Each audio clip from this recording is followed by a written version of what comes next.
Assalamualaikum warahmatullahi wabarakatuh. Jumpa lagi bersama kami di Coklat Vanilla Channel.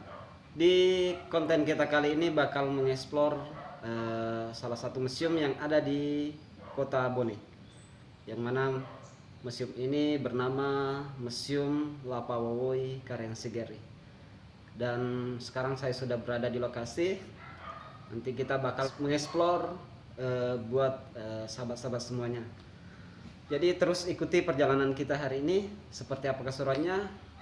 Yuk, let's go.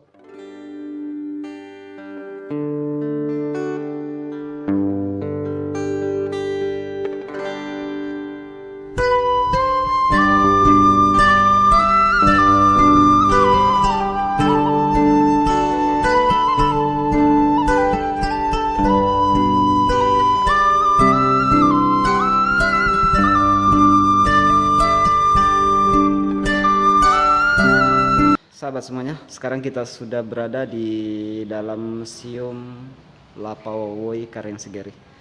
Dan hari ini kita ditemani oleh teman-teman sanggar apa tadi namanya? Rumah Kreasi Budaya Bangsa Sorajabone. Rumah Kreasi Budaya Bangsa Sorajabone atau Yang lebih dikenal itu RKBB Sorajabone. Jadi kita kemana lagi nih? Lanjut. Bisa mungkin dari ujung sana dulu. Ya. Ya teman-teman, apa yang akan diperlihatkan? Di sini ada beberapa jenis kitab lontera, di mana yang kita ketahui itu di dalam lontera, jenis lontera itu ada 4. Yang pertama jangan-jangan, yang kedua bilang-bilang, dan yang ketiga sulapapa, dan yang keempat itu lagaligo.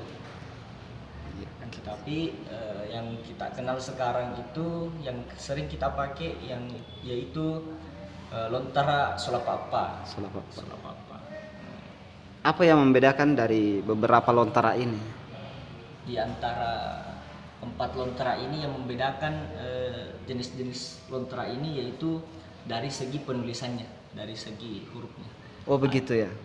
Ada yang seperti burung yang bersayap, ada yang tebal tipis.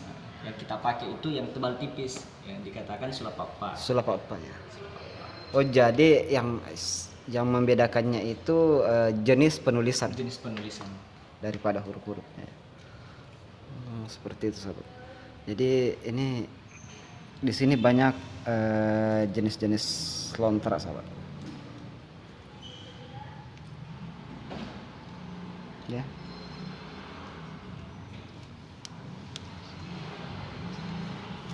Oke, jadi kita kemana lagi nih? Ini selanjutnya kita ke lemari selanjutnya. Ini ada beberapa jenis kain, di mana kain ini yang dulunya menjadi sebuah lambang kerajaan Bone, yaitu ini adalah bagian dari bendera peperangan dulu, bendera kerajaannya dulu. Bendera kerajaannya. Bendera kerajaan. Yang mungkin yang dibawa berperang pada masa itu, ataukah hanya bendera kerajaan yang sering kita bawa, yang kerajaan raja-raja dulu itu yang sering dibawa waktu perang itu yang ini Asalaga. Oh ini ya. Yang ini Asalaga, disebut Asalaga. Ini masih ori yang dulu. Masih ori. Bukan imitasinya kan, bukan. Ini adalah yang asli. Memang yang dulunya pertama kali dibuat sebuah bendera yaitu yang ini.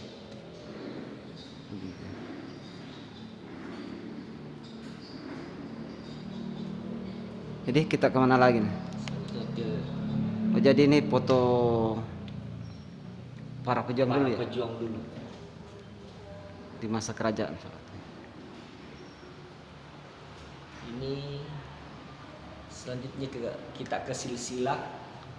Oh ini silsilahnya. Ini silsilah kerajaan Bone, mulai dari pertama sampai raja terakhir, di mana yang berwarna kuning ini itu adalah Raja Bone.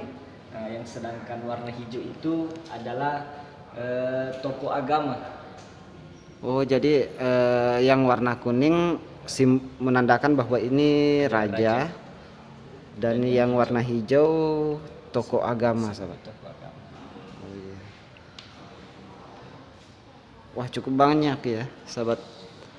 Lumayan banyak. Ini silsilanya mulai dari raja pertama sampai raja terakhir, sahabat. Wow.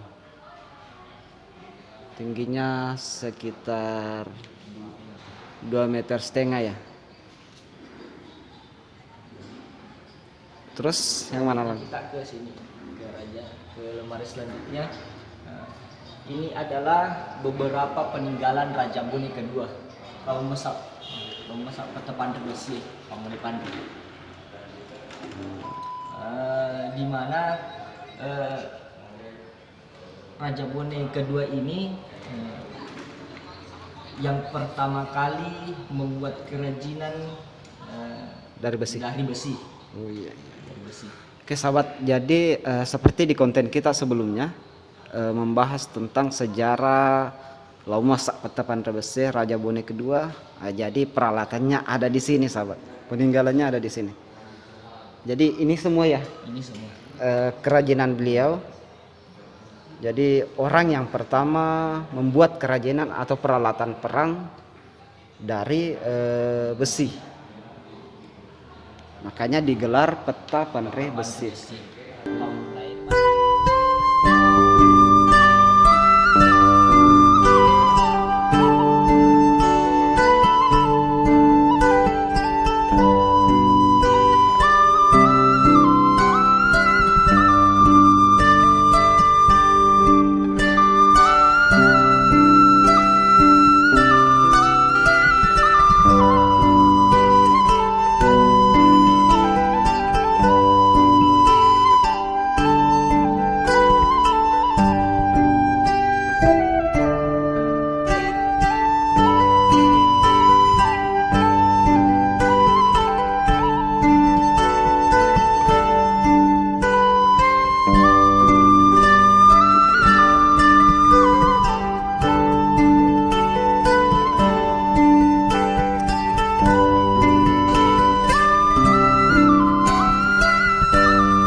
Di sini ada beberapa contoh-contoh miniatur daripada kendaraan jalur laut ataupun kendaraan yang digunakan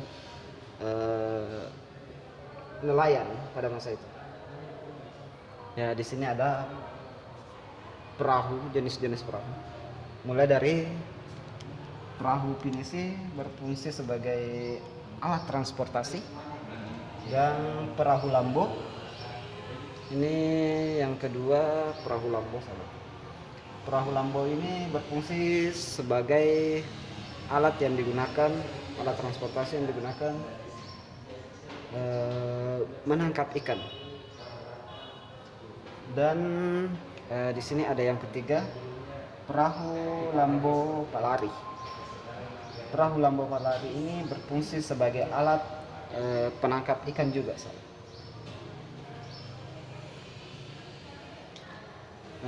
Dan di sini ada beberapa jenis alat yang digunakan untuk menangkap ikan, mulai dari ada bagang, ya. Yang pertama ada bagang, ada bubu. Di sini ada bubu, ada bunre. Bunre itu semacam yang jala-jala itu. Hampir mirip sih, yang digunakan untuk menangkap kupu-kupu. Dan ada puka. Puka itu merupakan sebuah jaring. Ya, sahabat. Ini adalah jaring, sahabat. Ini dikatakan puka. Kalau yang di belakangnya itu merupakan bubu. Jadi begitu banyak di sini, sahabat. Yuk kita lanjut lagi. Jadi sejarah tentang awal berdirinya Museum Lapo ini, yang awalnya museum ini adalah merupakan salah satu istana Raja Bone, istana yang terakhir di masa pemerintahan Andi Mappanyukki. Istana ini memang berbentuk rumah batu, bukan rumah panggung. Memang dibangun oleh Belanda atas permintaan Belanda terhadap itu untuk mengadakan kembali pengangkatan Raja Bone. Nah, sebelum terjadi pengangkatan itu, maka dimulailah pembangunan istana yang ditempati Raja Bone nanti. Jadi istana ini dibangun pada tahun 1929. Jadi sekitar 2 tahun sebelum pengangkatan Raja Bone itu. Kenapa butuh waktu yang begitu lama? Karena kelangkaan material, terutama semen. Juga nanti ditempati sebagai istana setelah pengangkatan pelantikan Andi Mappanyukki pada tahun 1931. Itu di lapangan Merdeka di Taman Bunga kejadian itu. Jadi untuk sementara beliau ditempatkan di Bola Soba. Nah, Bola Soba itu adalah bekas istana atau Sorajaya Kertapunggawai Andi Pasopagini, Abdul Hamid Pasopagini, yang dijadikan pesanggerahan yang disebut Bola Soba, dipindahkan ke Bukaka yang sebelumnya posisinya berada di lokasi rumah jabatan bupati sekarang ini. Karena lokasi itu mau dijadikan rumah kontrolur Belanda, pemerintahan Belanda yang ada di Bone, maka istana Panglima ini dipindahkan ke wilayah Bukaka. Sementara istana Raja Bone pada waktu itu rumah kayu, itu istana Lampoi, itu dibongkar oleh Belanda pasca Rumpak Bone 1905. Karena ini menjadi ikon perlawanan, semangat bagi orang Bone untuk tetap melakukan perlawanan. Nah, nanti setelah kurang lebih 28 tahun lamanya Bone mengalami pemerintahan raja yang diambil alih oleh Belanda, maka Belanda menginginkan kembali dari pengangkatan Raja Bone tahun 1931. Untuk itu dipersiapkanlah istana bagi Raja Bone dan semua perangkat adat pendukung pada waktu itu, seperti pusaka-pusaka yang disita oleh Belanda yang dibawa ke Batavia, seperti payung emas, payung perak, sembang pulaweng, keris lemak kawa, pedang dari Luni. Ini kan semua menjadi simbol raja dan tidak boleh ada pelantikan, tidak bisa ada pelantikan kalau tidak ada ini. Maka adat itu meminta kepada Belanda, jika Belanda menginginkan pelantikan, maka semua simbol itu harus dikembalikan. Maka dikembalikan itu dan terjadilah pelantikan. Nah, ini ditempati oleh Andi Mappanyukki kurang lebih 5 tahun. Setelah sepeninggal Belanda, kekalahan Belanda di Bone dan Belanda meninggalkan Bone, maka rumah kontroleur itu menjadi pilihan kedua Andi Mappanyukki untuk ditempati sebagai istana Raja Bone, karena itu lebih luas dari sini, dari istana ini lebih luas itu. Dan ini sempat dijadikan kantor POM, polisi militer. Dan beberapa tahun kemudian terakhir dijadikan kantor pengadilan. Jadi setelah kantor POM sudah punya tempat sendiri, pengadilan masuk belum ada tempatnya, itu pun setelah Bone masuk menjadi NKRI pada tahun 1950. Nah, di mana masuknya Bone ditandai pada waktu deklarasi Raja-Raja Nusantara di Jogja tahun 1950, pasca kedatangan Soekarno di Bone. Bone masuk menjadi bagian dari Negara Kesatuan Republik Indonesia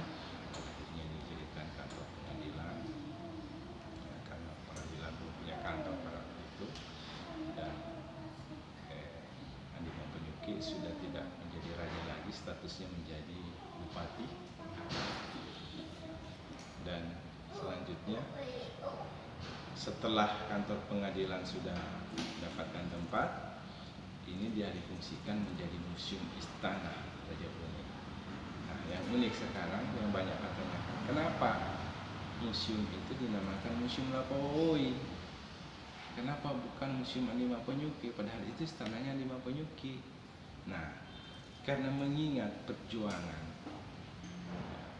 yang kuat, raja yang kuat melawan Belanda.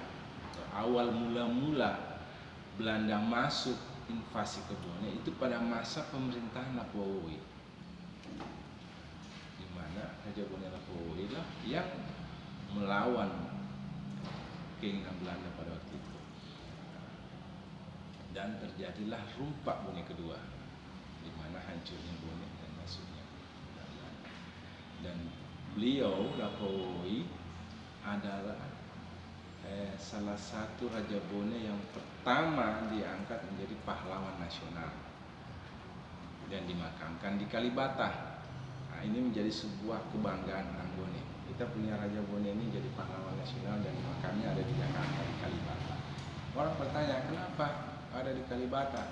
Kenapa bukan di tanah makam pahlawan Bone? Karena beliau pada waktu peristiwa Rumpak Bone itu beliau ditangkap dan diasingkan ke Bandung.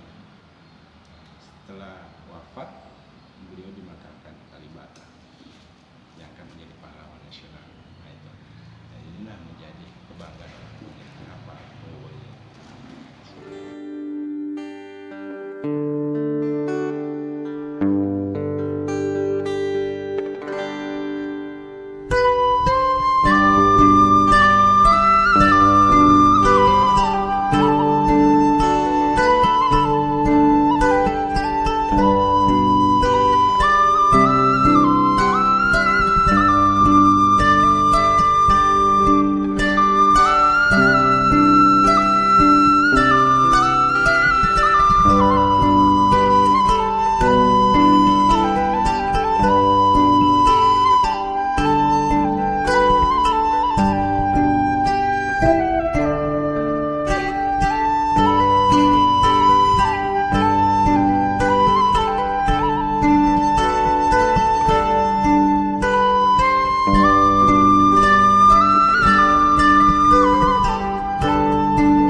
Oke sahabat semuanya, mungkin cukup untuk konten kita kali ini di Museum Lapawoi Karansigeri, yaitu museum Kerajaan Bone. Jadi mudah-mudahan di konten kita kali ini bisa bermanfaat dan bisa menambah informasi buat sahabat semuanya, terutama yang belum pernah ke sini. Jadi yang belum pernah ke sini, sahabat semua bisa saksikan melalui konten kami ini, dan mudah-mudahan teman-teman semua senang dengan konten-konten yang kami buat. Dan terus pantau konten-konten kami selanjutnya. Mohon maaf bila ada salah-salah kata. Mari berwisata sejarah. Wassalamualaikum warahmatullahi wabarakatuh. See you next video. Bye bye.